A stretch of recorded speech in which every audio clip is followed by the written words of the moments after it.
Hello everyone, I am back talking about another pillar of health, which is nutrition.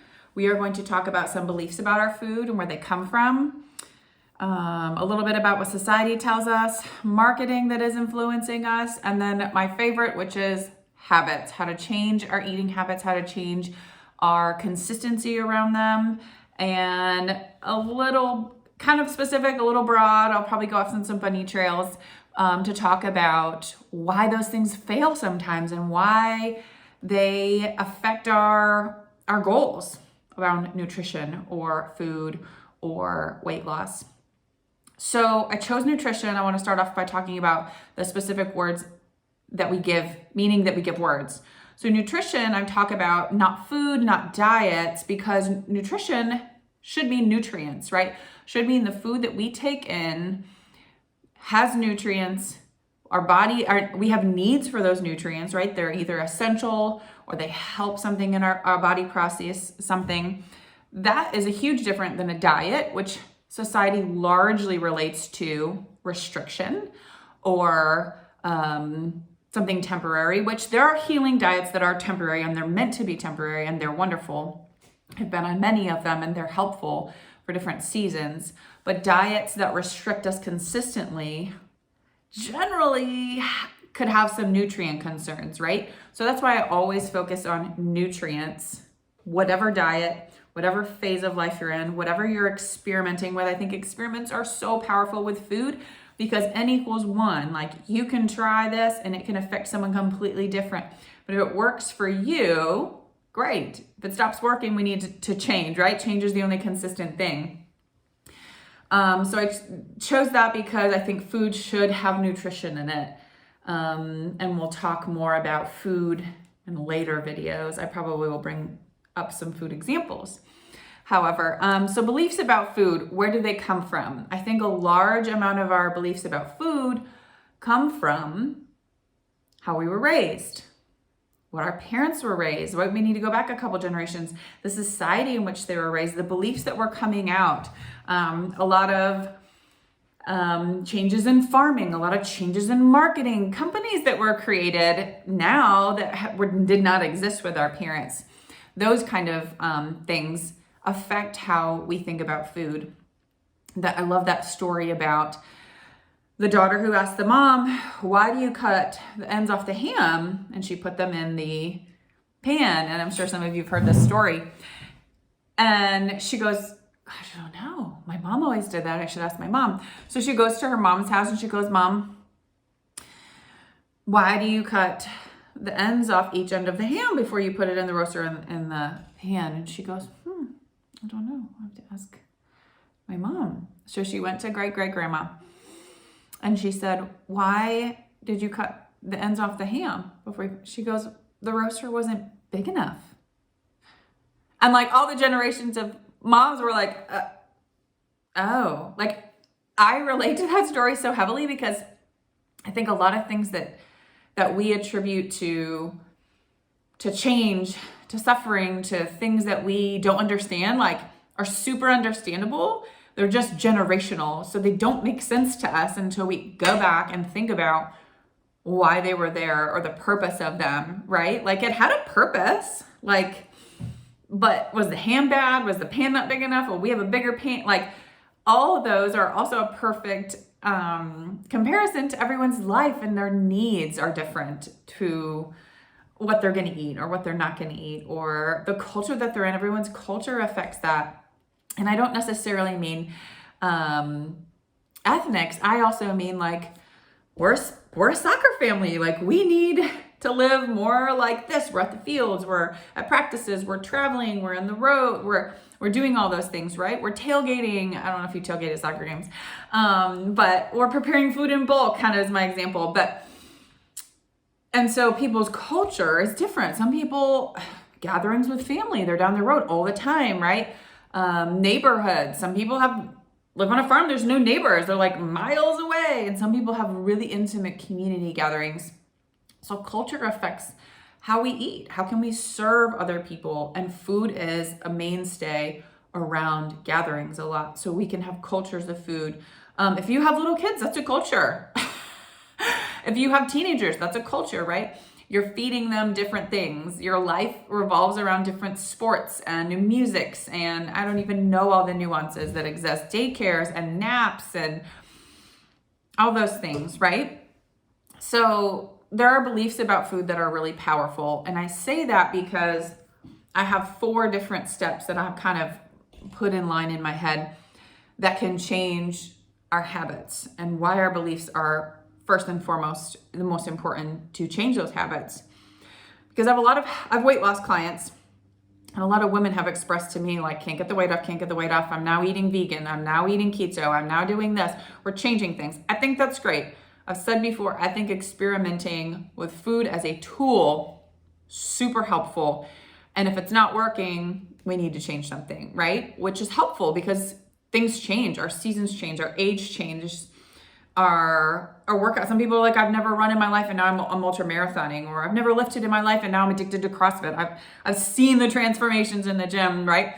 All these people who are like, my kids moved out of the house and here I am, I'm doing this, or you know what, I hurt my knee and now we're doing yoga or on the bike or something. Everyone's needs change. And I think once we have habits, and our habits can change too, and that's what I'm mainly going to talk about. But once we're not afraid of change because we've made a habit already, we can make a new one. So there's beliefs, that's my first one. And then there's an action that we take. So an action, which I'm also going to call a habit stacking, I talk about a lot, right? Like if you're habit stacking your sleep, like if you're doing a lot of things consistently with your sleep, you're more apt to make your bed in the morning because your one of your habits might be at night uncovering your bed to get into it, right? Then laying out your yoga mat and doing some stretching, right? Those are all habits.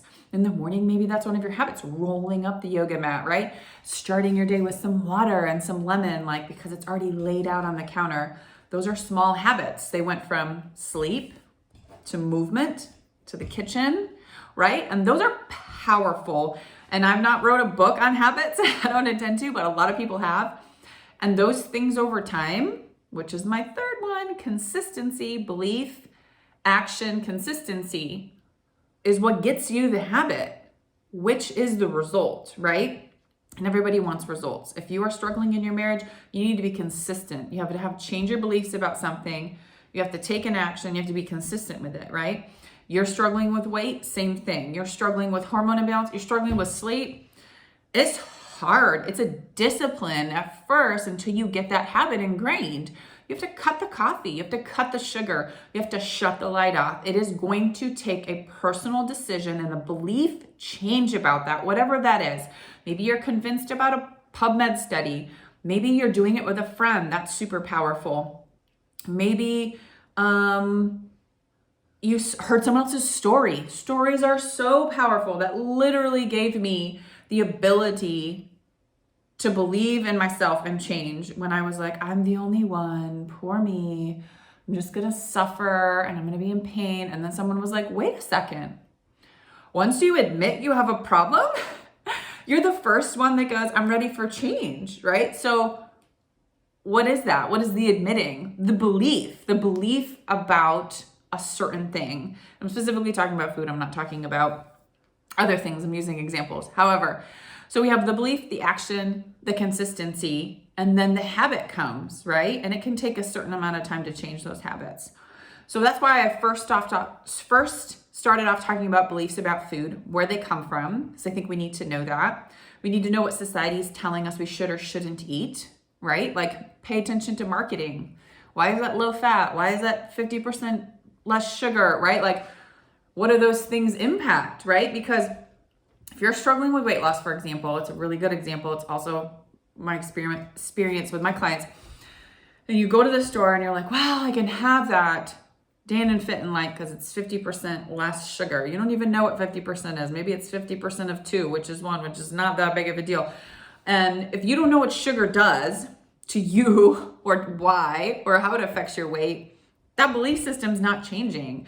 You are being marketed at something and you're not challenging your belief. First of all, you're not asking any questions. And so you're not able to form an action off of that. Like, should I buy that or should I not buy that? Should I consistently consume that? And is it going to change my goal, make my habit easier, my weight loss habit, right? Like what I'm eating every day, right? Because you can choose that, or you can choose high fat, high protein, super satiating breakfast. There I go with my little ploys about my food, right? Things that we know will stabilize our blood sugar, that will give us the protein we need, because every one of our cells is an amino acid, a building block is protein in our bodies, right? Super hormonally stable, right? Like there's no sugars, because sugar is insulin, blood sugar. Like people, so I love talking about hormones because people don't realize your satiety hormones, your serotonin, your dopamine, your insulin, all those are hormones, right? Not a hormone talk, sorry. So once we have a belief about that, then we can inform ourselves with our action, our consistency, and our habit. I want to talk about one thing that's super helpful about our belief system is knowing about ourselves. And I love this tool. I'm going to link this in the video description below, is the 16 personality test. It's very similar to a Myers-Briggs. I think the wording of it, is super helpful. It's intentional, it's simple, and it covers a multiple array of different things in life. So marriage, kids, friendships, kids and parenting, and then jobs. Ooh, what your job is, what you're meant to be and do and create in life. That one is super informative. So it talks about all our strengths and our weaknesses. And once we know those, right, the belief, like I finally admit I am this kind of person, then we can inform our habits. Like, hey, I can't be a last minute girl, or I need to prepare and then I won't feel like I'm falling into this failure trap, or peer pressure, or feeling the urge to eat the bread basket, or running behind and sticking something in my mouth that I'm going to regret later, right? Because we think these foods have moral reasoning to us when we eat them or don't eat them, right?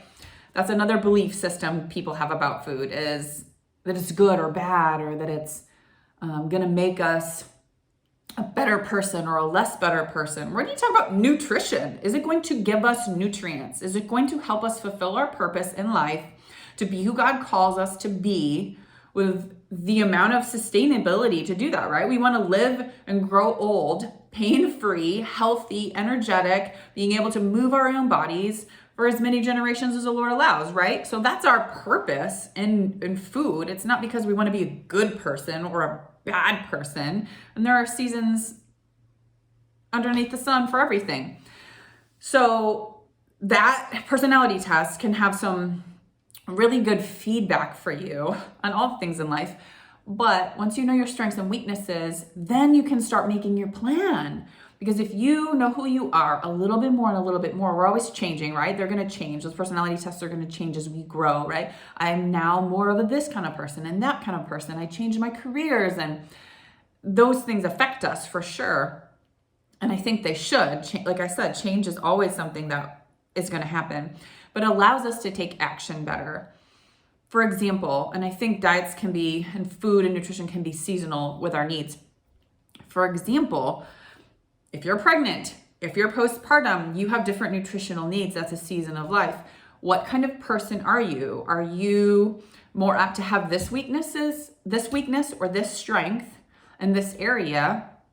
Do you meal prep your entire freezer and have 4 of them for yourself because this is one of your strengths? Or are you a phone a friend kind of girl and be like, I don't have dinner tonight, it's 3:30, what do you think? Like, oh babe, pick it up. Like, that's fine, but you also need to have an action, right? Where are you picking up from? How often are you doing that?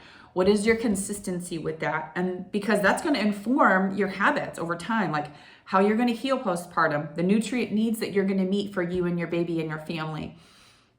And I could tear apart every example in life, right? But that's a season of change where knowing ourselves, our strengths and our weaknesses, how we heal, how we provide, how we speak up for ourselves.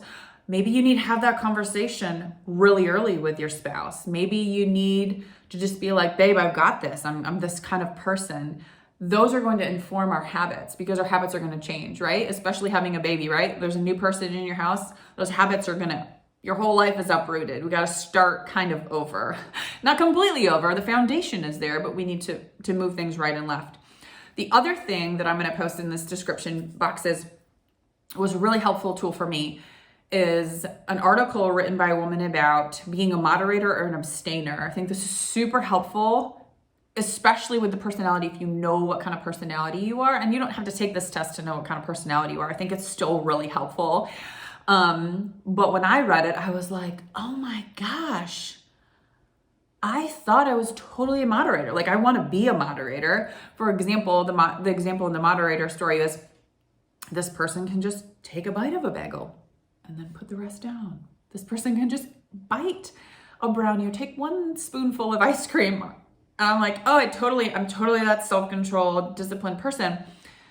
The thing is, I'm absolutely an abstainer, which has like a negative connotation to it. So I was like a little upset about that. But I think different strengths and weaknesses lie in and that's the beauty of the world, right? Too.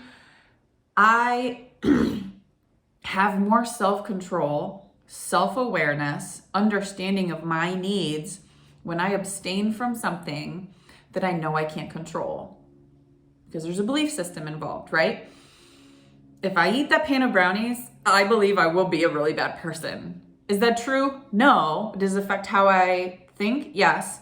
Is all that sugar and all those carbs and all that whatever is in there, depending on the brownie, is it going to make me feel so bad? Yeah, it will. It's going to make me crazy. And that's just going to have a downward effect on my habits. So my belief system is going to inform my action, which is going to allow me to be either consistent or inconsistent. And I know this about me too as an abstainer. If I eat the whole pan of brownies, I'm going to want ice cream with it. I'm like the mouse who had a cookie at Christmas, right? And if I tell myself that I can have the ice cream with the brownie, I can put chocolate syrup on it. And then I definitely want peanut butter because who doesn't need a jar of peanut butter with it? And I've just, right? The habit's completely gone. It completely erased. And then you feel like you've failed as regarding yourself, your willpower. And sometimes that's where we get our strength from, is our boundaries and our discipline and just knowing who we are. And some people, I think it's so wonderful. I have friends all the time that I'm like, why are you not eating? I'm just like confused. I'm like, you're not finishing. Like my husband's totally a moderator. He's like, I'm full. I'm just going to take this home. I'm like, you need to eat your whole plate. That comes from a belief system, from my society, my culture, growing up as a family. And then the ability to just want to eat food that tastes good all the time, right? The palate is powerful. And so my idea of abstaining, feeling good, staying within my boundaries and my habits and my strengths and weaknesses is a little bit of food prep and all the food that I can eat at any amount, right? Because it's not about the calories, it's about the nutrients that are coming from that nutrition. That's why we're eating. That's the other thing I know about myself is like, what am I going to overeat? Chocolate, peanut butter, right? Maybe some oatmeal, anything in it, like a nut form, macadamia nuts, pecans, like I'm just going to overeat them because they taste really good to me. They're super salty or super sweet, right? We have those little things about us that our body is actually craving other things, but we're feeding it this instead. And so when you have that belief around food that you're eating all the time, any amount you want, you don't have a habit around that. You're just floating in the wind when everybody offers you food or you go somewhere, you're just putting stuff in your mouth, right? And that can be your season of life. That's fine. But that's not going to give you consistency to reach your goal, which is your habit. And the habits that surround food are powerful because we live in a society that is overfed, which means we're eating all the time and we're having plates this large at dinner. The portion size, you can look it up on the internet, the portion size studies of like how big the plates were and like fast food, like I think it's, I don't know, one of the fast food chains is called Castle, something, the Burger Castle place. It was like the burgers were like this big and now, McDonald's and Burger King do this too, like the quarter patty and then the 16th patty and like, 3/4 patty. I mean, it was like all the sizes of the burgers, and they're like now adding stacks. At McDonald's, there's like a fish, a chicken, and a burger on a bun, and there's buns between each, and it's like, what are we doing here? Like, are we that hungry for 17,000 calories in a meal? Like, no, our nutrient needs haven't changed, right? And so I think that's interesting. A belief system, marketed, culture, society, the belief we don't have time, right? We're being marketed the belief that we don't have time to cook our own food, or that we know what's good for us in portions and in nutrients, can be super powerful, because then there's also a habit, right? There's also bad habits that we have, right? Why do we have a bad habit? Because there's plenty of reasons we have bad habits, but we fell into a belief system, and maybe there is a little addiction involved. Maybe your personality can help, knowing your personality can help shed some light on that. Like, you're not an abstainer, or you're not a moderator. Like, you can't go through the drive-through and get 15 burgers because you're going to eat them all, right? Like, you need to go home and eat something in a smaller plate, in a smaller portion that gives you the nutrients you need, and then give yourself an alternative, right? Like, whatever it may be. So that's my point about habits, about our beliefs about food, the resources that we can use and the tools that we can find out to know ourselves more. And that can be really powerful. And I think it's it's one of the first things that came to mind that I want to talk about with food, because there's so many needs of so many different people. And I think any way that I can inform people that their tools are different, but that their habits of consistency are the ones that are going to make them more or less successful, I think is the game changer. So go ahead and check out my links in the box and the description. Head to my webpage if you're more interested in knowing what a primal health coach is and what my nutrition pillars are, my pillars of health are. And then you can always message me or drop a comment on the YouTube channel and any questions or comments that you have, or things that you want to talk about next as well. And don't forget to share this with a friend. If there's someone who's like, hey, I'm struggling with weight loss, I'm struggling with knowing, again, I'm changing, I'm keto, I'm Beachbody, I'm things that aren't giving them consistency, I think those diets can be helpful in a season if you're committed to them and those are working for you and those are habits and you have a coach and you're getting results. But I think a lot of people go from here to here to here to here to here and they're like, it's still not working. Maybe there's a reason they're not working, right? So we need to be a little more of an investigator when it comes to the nuances of our health and our nutrition. So thanks for watching, and we'll chat soon. Bye.